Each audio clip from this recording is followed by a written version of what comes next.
Everyone's out there has quit too soon. Every single person. Do 100 posts, then quit. It's impossible for you to not improve. Here's a really easy thing you need to be thinking about. Who are you making the content for? I don't give it's about Willy Wonka and there's a Ferrari and you're exploding it. I don't care. I care if people want to be inspired on their business journey. Whatever you achieve, big or small, you're always somewhere further and can be helping someone who is trying to come up as well. What advice would you give to an individual that is struggling with that? I'll tell you what, literally 100% of people get wrong. They do. Welcome back to another episode of Wealth Creator Podcast. I am your host, Justin Berry, and today I got a very special guest. This guy is crushing on social media. You're going to learn so much about his strategies and what he does to be effective and have impact on those platforms. You're going to learn a little bit of his history and the things that he has experienced. We all start somewhere, so it's awesome to be able to hear from this guy. I got Noah Kagan, man. Thank you for coming through. Thank you for having me. Absolutely, dude. So I know you're a busy man, so we're gonna go straight into it. You just finished up an episode with Ryan Pineda, so they can be looking for that. Yes, sir. I know that went really well. I started with Ryan about 3 years ago, and I came on as just the podcast editor. He was just getting ready to release his podcast. Yeah. And you were one of the early episodes. And we'll drop that link down in the comments. We'll show you the thumbnail. But the title of that thumbnail, if I'm remembering correctly, was something like he failed at 24 businesses and is now a millionaire. Yeah. Tell me a little bit about, your start and how you kind of had struggles early on and you just kind of found your way. I just was so afraid of getting a job. I was just like, please God, don't make me go to a desk. Don't make me be on Zoom meetings all day. Just like, I just don't want that life. And it always seemed risky to have a life of regret, a life of like doing shit I want to do. And so I don't think people realize like how little you have to make to actually live the life you want to make. And then, by the way, if you do the thing you want, making a little bit, that's actually how you can make a lot. Yeah. Which is a little counterintuitive. And for me, I think two pieces were really critical. I was clear I had a freedom number. My freedom number was $3,000 a month. Wow. And I was like, if I could just figure out how to get $3,000 a month, I could really never have a job.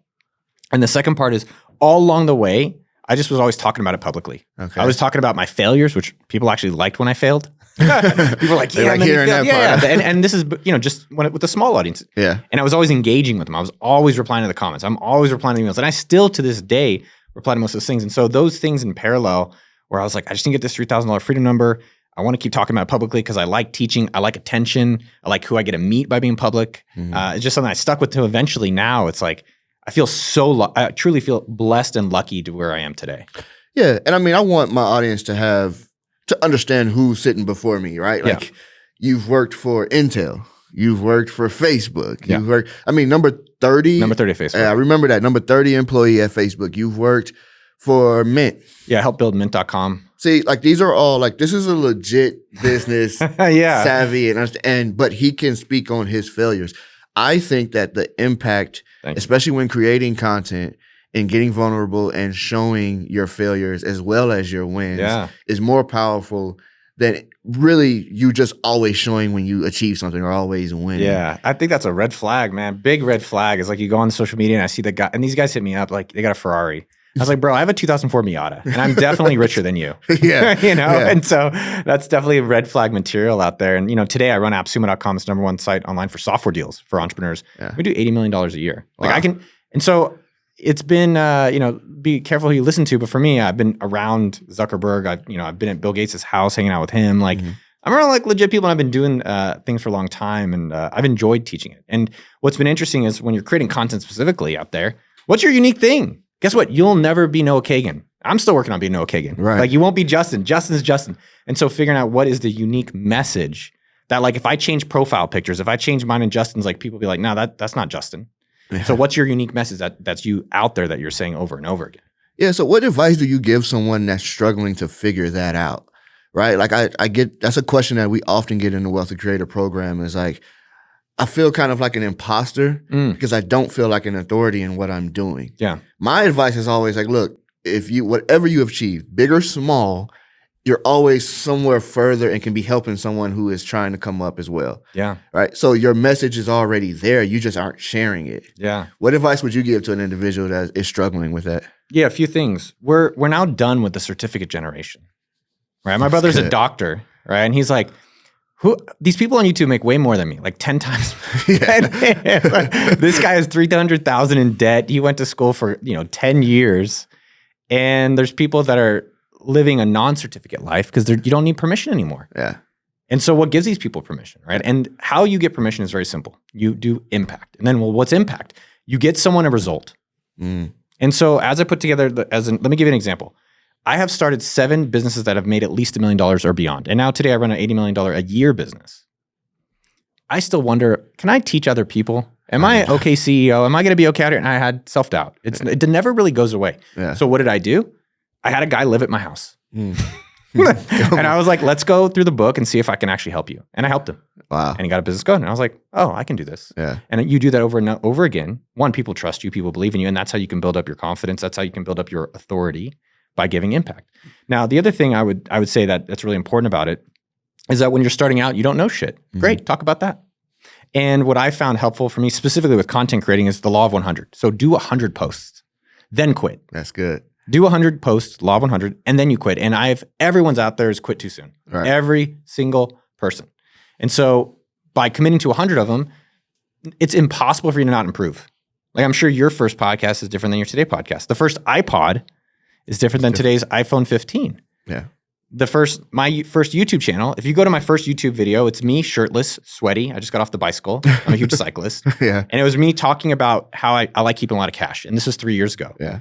And today, each video cost me $30,000 to make. Yeah. But I started with the phone that everyone has in my 800 square foot little place. Everyone could do that. But I stuck with it for this time period. And all the billionaires, I interview a lot of billionaires. That's what one of our signature content buckets, we can talk about that. All of them have become a billionaire over 20 years. There's something there, but the point is you need a framework that you can actually, as you get started, number one, starting is the thing that most people just don't do. Because they're like, well, I don't have the right lighting. I was like, I didn't have any lighting. I didn't have a shirt on. Yeah. But then I stuck with it, and now it's a production. It's now I'm buying clothes for my video. Yeah. And I'm sure you're still trying to make the next video better than the last video. Yeah. Right. So it's just a process, right? And it's all about the reps. It's all about getting it in. You're 1,000% right. I'm probably anywhere from 15 to 20 episodes in on podcasting now, right? So I'm a newbie too. Yeah. I'm doing it myself because as I'm teaching it, I want people to know, like, I'm in it with you. 100%. Right? But I feel way better now than I did, you know what I mean, before. Especially from coming behind a camera, right? Like, I was the video guy. So it wasn't like I was used to being in front of the camera. Yeah. It was, all right, I'm going to do this or I'm not. I'm committed to doing it. Let's see how it works out.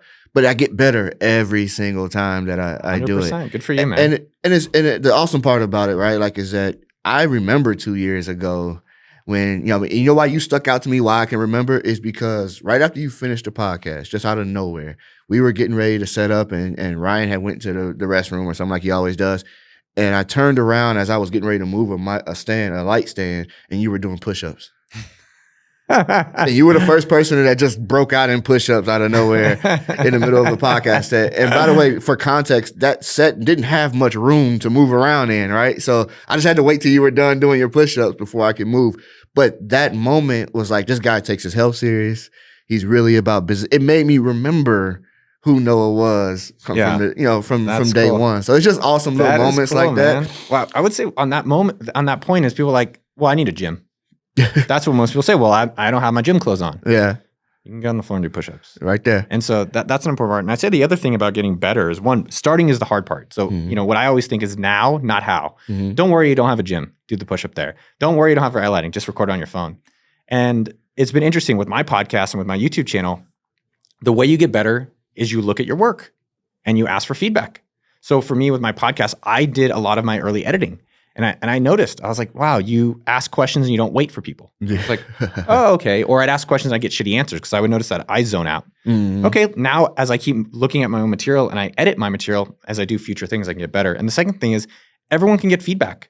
Feedback is a free gift you can get instantly right now. Yeah. Like as you're doing your podcast, you can literally text, message, comment, hey, if you're listening to the show right now, for Justin, send him a DM about one thing you love about a show or one thing you want him to improve. Yeah, no, do that. Do that for real. And then that's how, or like, what kind of guests do you want to see me on the show? Or do you want me to not have on the show?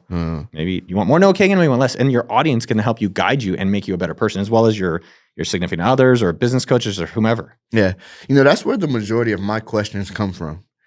I get questions after a video is released, or I go through Ryan's. Obviously, I'm going through all of his stuff. So I see people are asking questions in the comments. Yeah. And so I go, all right, how can I take what they're asking and get an answer from someone else? So I'm really not even getting creative with how I create content. I'm really just pulling from what I know an audience wants. And because I'm attached to Ryan and this is all part of a wealthy brand, I know that some of the same questions that he's having on his Wealthy Way podcast, I'm going to have on Wealthy Creator as well. Yeah. And so I just tend to use those. And speaking to your point, you're spot on with how an individual who struggles with kind of getting creative and getting really good questions can come up with some without any work. Yeah. I mean, you want to know how I cheat? Tell me. Please tell me. I just work backwards from success. Yep. And I still do it to this day. So if I'm, I got $1 Million Weekend, this book is dropping. Ideally, this episode comes out 1:30 or afterwards. Yeah. Now I'm going on different shows. Okay. And if you're doing a podcast or you're doing YouTube or you're doing any content creation, like what do I do? Just go copy someone successful. So what do I mean by copying success? I go look at, when I'm going on someone's show, like next up, I'm hanging out with Graham Stephan. I really love this guy. I just went and studied all his most popular shows. And so I watched them, the most popular ones. Yeah. The most popular ones, I'm like, well, clearly his audience doesn't care about that. What questions is he going to ask? Put it in the Google Doc. What comments did people say about the show? I really like vulnerability. Okay, be more vulnerable, which sounds kind of strange, but it's like, all right, I'm not hoping I do well on the show. I know I'm gonna do well. Then I look, on YouTube specifically, you can see like when people replayed the most. What were the 3 sections people replayed the most? Oh, they talked about money over here. They talked about some of their family stuff. Okay, so now I have a doc that when as I'm creating content, which is being a guest on a show, I'm not as surprised if my show is gonna do well anymore.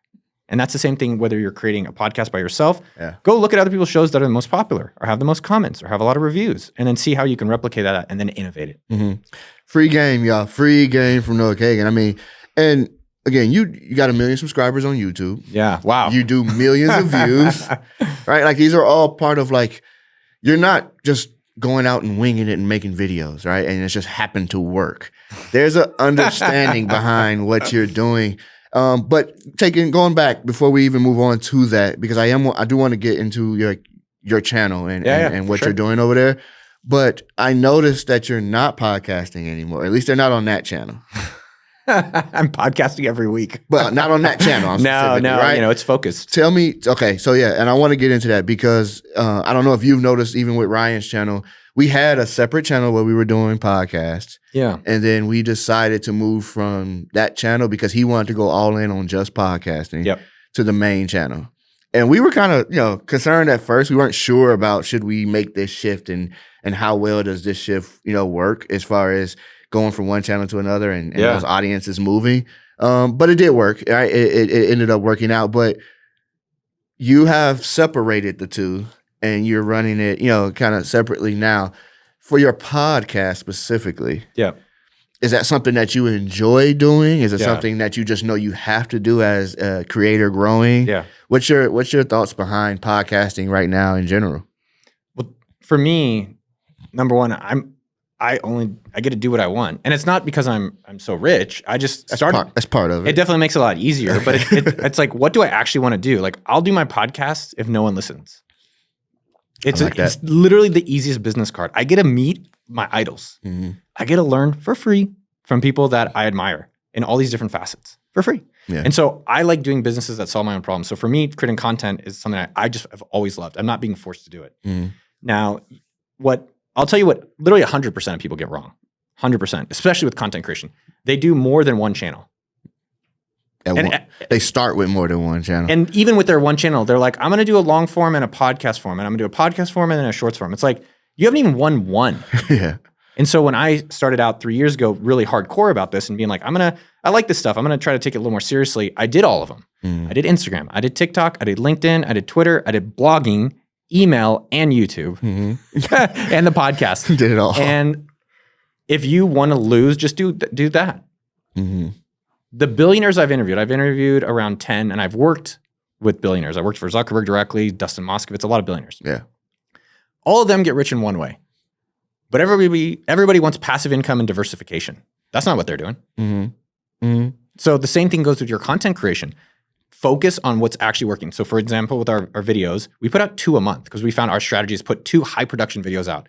And I'll go to the team and I'll say, hey, I really want to put out a podcast interview. And they're like, that's great, but it's not going to do well. So do you want to do that? I'm like, no, I want to keep doing what works. And so it's being very clear on one channel and one strategy for yourself that actually works. Most people are trying to do too many of them. Got you. And so in terms of podcasts, the reason you don't see it is because it's not my priority. My priority is my main YouTube channel. And so I have it as a hobby, but I'm not focused on that at all. Got you. Yeah. And so you mentioned the channel.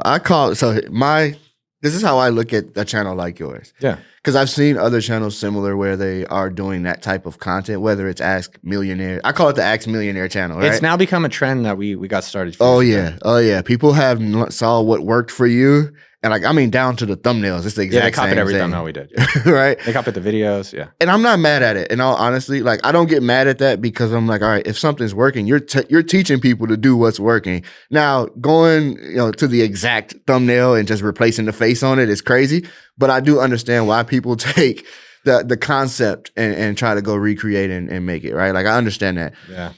At what point did you go, this is what I'm going to do for this channel? Did you just so happen to do one video and it worked and you're like, okay, I'm going to double down on it?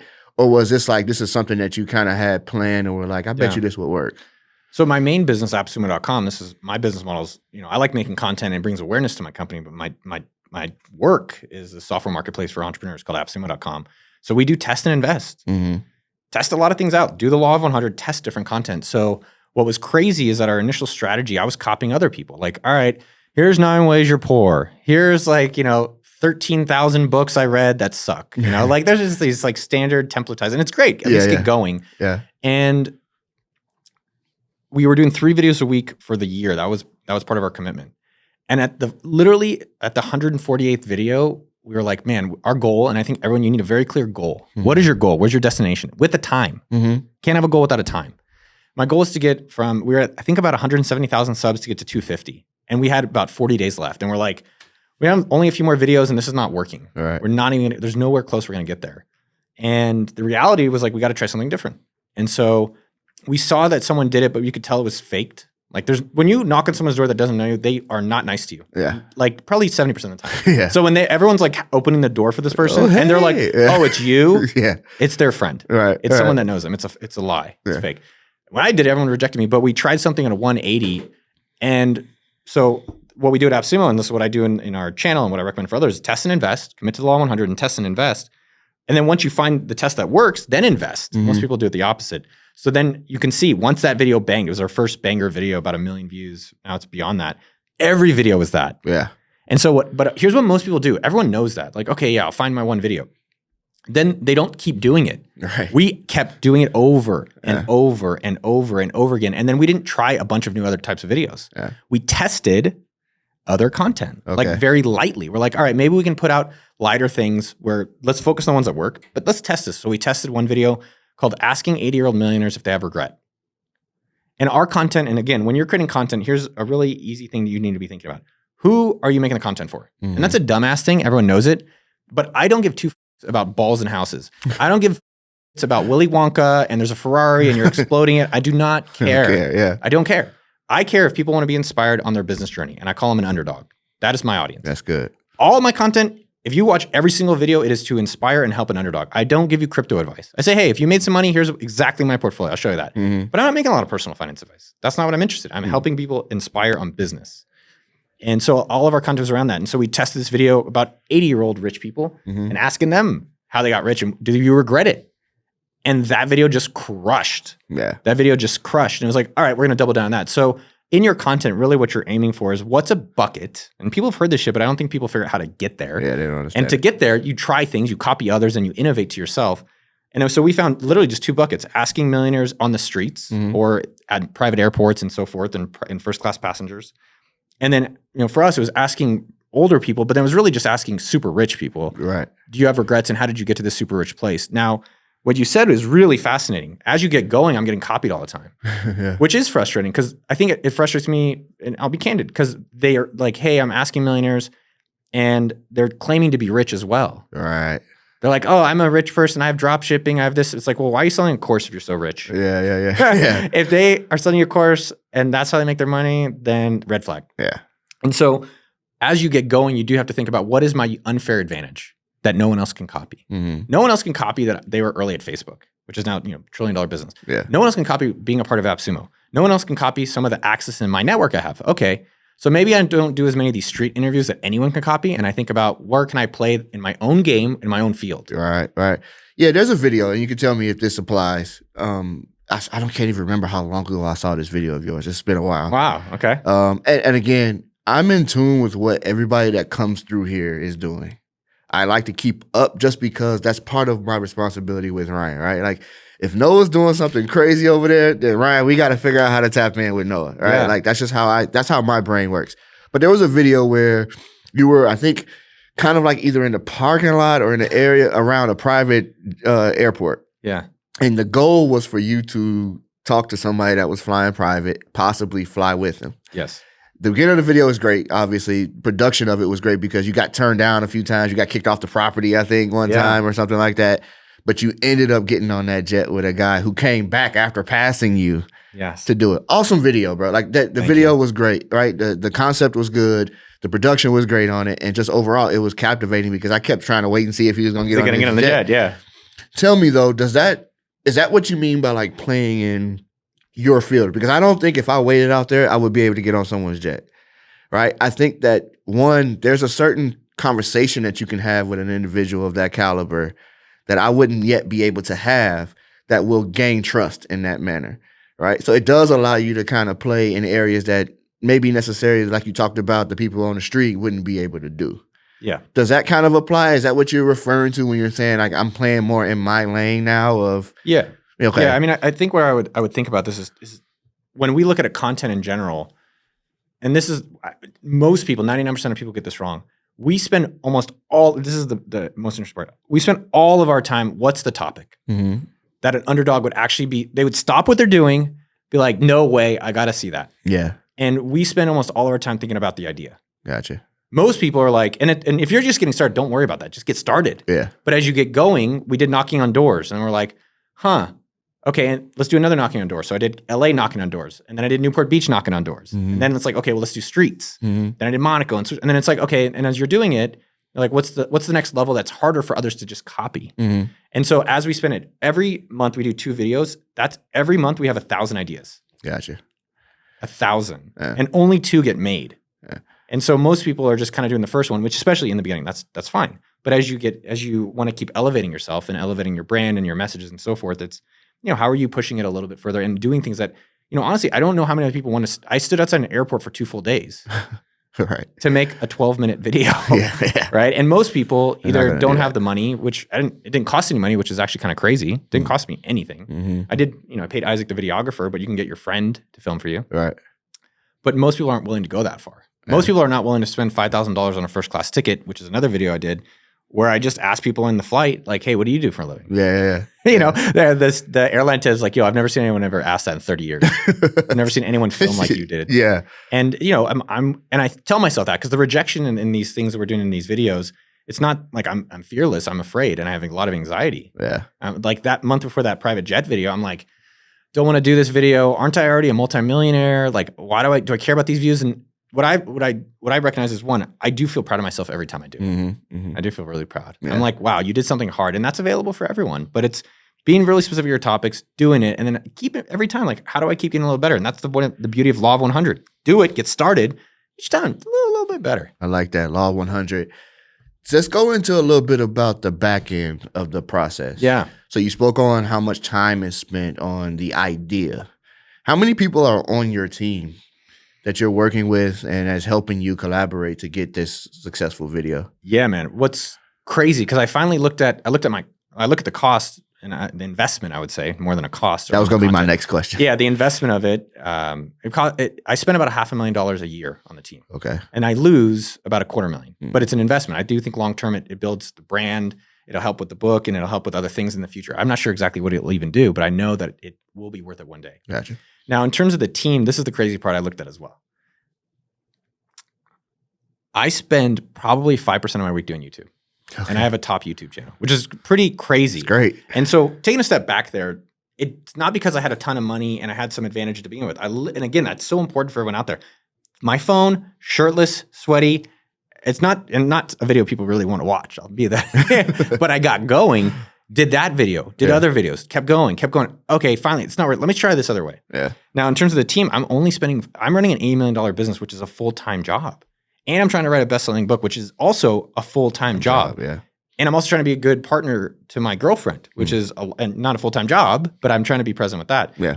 And I'm trying to run a popular YouTube channel. So with the popular YouTube channel, I don't have much time. So I have to build a team over time. So team is 7 people. There's a producer. So the guy's named Dylan. It used to be Jeremy. His main job is like, okay, what's the 1,000 ideas we can come up with? So he's looking at TikTok. He's looking at Instagram. He's looking at YouTube. Yeah. He's watching other channels. He has his own channel, which I think is great to have people that are doing it for themselves. Then we have Sylvie, director of operations. She makes everything happen.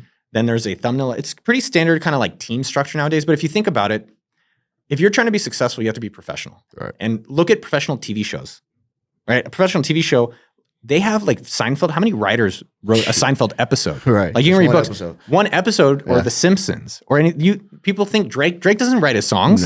No. No. They have teams that do this, but people think, well, I'll do it all myself, which is fine. But if you want to be professional, most people have professional teams. So we have a thumbnail designer. We have a YouTube consultant. We use Patty Galloway. Patty consulted us as well. Yeah, Patty's very strong. He's great. He's been helpful. We'll have a videographer. We've got Isaac. We have Jay Yang. He's 17 years old. He does all the social media for us. Okay. Who else is in the mix? It's around 7 people in the team. And a lot of people are contracted. We have a full-time video editor. Shout out Cam. He's out in London. He just watched the channel. And how he got the job is he just sent me a video. He's like, hey, yo, I made a video for you. Most people are like, hey, can I edit your videos? Right.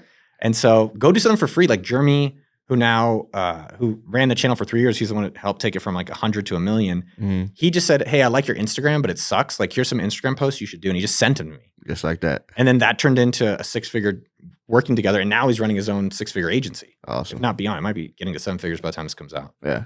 But it's really like putting yourself in a place to be around it, help these people. And then for me, as wanting to be a professional, having the team around it for sure. That's awesome. Yeah, we have a similar format here. Like you're seeing it as you're in office, and people that know or have been a part of anything in our programs have seen. Like our team is 7 to 8 people as well. Yeah. As we grew Pineda Media, we got a little large. I had to get some more editors in here and different things like that. But that's like the standard, and what I'm seeing from every creator that comes in that is doing it at a high level is 7 to 8 people that are doing all of the back end work. Dude, I like 5% a week. I don't have time for it. Exactly. So like for me, I want to show up for the video. Like we did a video 2 weeks where a guy lived at my house. And it's like, I just literally, all I'm available for is I can show up, look at what we're going to be recording, that pre-production's already been done. They've already literally have 4 pages of research. Here's the shots, just like a movie, right? If you want to compete at that level, at this point, you have to be doing these things. There's also, you can do 180s too, right? You can compete in different ways. Yeah. But within the content we're creating, that is what's working for us. Yeah. And that's how it goes. Like, and I think the most powerful piece of it all is that we are allowed to collaborate with each other. Before Ryan decided to go all in on podcasting, because obviously podcasting gets a little easier because, it's just research on the guests. But when we were doing the home tours and the different things like that, the vlogging, each member of the team had to send in ideas weekly, right? Give us a long list of ideas. We're going to discuss which ones we like. We're going to send those to Ryan. He's going to decide whether or not he's willing to do them, right? You never got to see him do the hot chip challenge because he just wouldn't do it. Right, so just stuff that we know will work, and then stuff that makes sense to the brand, and it gets people to buy in. But dude, what most people get wrong, it's like they're like, "Oh, I love making this content, but it's not getting views." Like I talked to a guy last night. He spent $100,000. He's getting 500 views per video, and I was like, "No one wants to watch your fucking video. It's a shitty video." I haven't even seen the video, but it's like the numbers tell me that. Yeah, and the reality, and he's done it for years, so it's clearly like he's not improving. And so there's this really interesting dynamic of like, what do you want to make, and what do people actually care to watch? Right. And then you have to balance that. Like my goal right now, specifically with YouTube, is to do it for 10 years. Gotcha. Every YouTuber flames out. If you notice that, every YouTuber and content creator is like, I can't be on this treadmill. I can't keep doing this content. It's like, one, I don't necessarily need more views. My goals for our channel are very unambitious. Gotcha. Like we're at 1 million subs. My goal next year is 1.2 million subs. Wow. And most people are like, you should double. I don't do what the fuck you want, man. Yeah. What I want to do is sustain. Yeah. And I want longevity. I want relevance in this. And the way to do that is just have a very slow pace of interesting stuff for a very long period of time. And most people are just kind of like, well, I want to make a video and no one's watching. It's like, okay, make sure you're doing something that you can do for a long period of time. Gotcha. I watch probably 20 hours of YouTube a week. Okay. I love YouTube. I love it, yeah. I love it. And people are like, oh, I want to be on YouTube. I'm like, how much you watch? 0. Yeah. I'm like, well, then don't do YouTube. Like, what do you spend your whole day doing? Magazine. Write a magazine then. Right, yeah. But it's not that I'm doing it because I have to, or because it's like I like consuming YouTube content. I watch a lot of poker vlogs. I watch squash. I watch camping. There's just like so many, but I'm consuming in that. I understand it better. Makes it easier also and fun to want to create for that platform too. And I think people don't really have that one-to-one understanding. Yeah. Having fun what you're doing is very important. Being passionate about what you're doing is very important. And being most efficient as possible is probably the most important for individuals that are entrepreneurs and business owners. Right? Like your goal, you can watch 20 hours because you know everything else is being taken care of. I just like watch it. Yeah. I'll do it on the background, all that things. I mean, also efficiency doesn't happen over time and it's figuring out what you like. So I met Andre Geek last night. I love his channel. Yeah. And I love this guy. He's just number one, awesome guy. Andre's great. He's great. And he has 2.5 million subs. And I was like, oh, Andre, tell me about your thumbnail designer. That's me. Tell me about your video editor. That's me. Everything. Tell me who writes your script. That's me. I was like, I'm a business owner. I'm a business operator. So I go into it with the business thought process. And so I was like, you don't go into the hospital and do your own surgery, right? You know? Right. And so I was just like, and look, find the part you actually enjoy. I love being on camera. I love talking. I love asking questions. I love doing some of these challenges. I suck at designing. Yeah. I'm not great at researching some of the production stuff. So, and it doesn't happen immediately, but find contractors and test people out to eventually get to the parts that you don't want to do so you can spend all your day doing the thing you actually like doing. Yeah. No, that's awesome. That's awesome. Yeah. This is great advice, man. Thank you again for taking the time out and sitting with me and chatting with me. Let everybody know where they can get the book eventually, where they can get the app once that's, how they can get involved in your app. With AppSumo.com. Let everybody know where they can find you. Yeah. Number one, go to milliondollarweekend.com. If you're looking to be a content creator and have success, or if you're looking to just change your life in 48 hours, which we all have, especially if you don't have money, you got a lot of time, maybe got things going on, a day job. This book is changing people's lives if they want to change it in a weekend for being an entrepreneur. Awesome, dude. And his links to all his socials and stuff would be down here. He's easy to find. Just Google his name. But yeah, again, I thank you for being a support. If you're still here, make sure you subscribe, like, comment, and what you want to hear more of, what you want to see on the Wealth of Creator podcast. I'm your host, Justin Berry. It's been a pleasure. See you next time.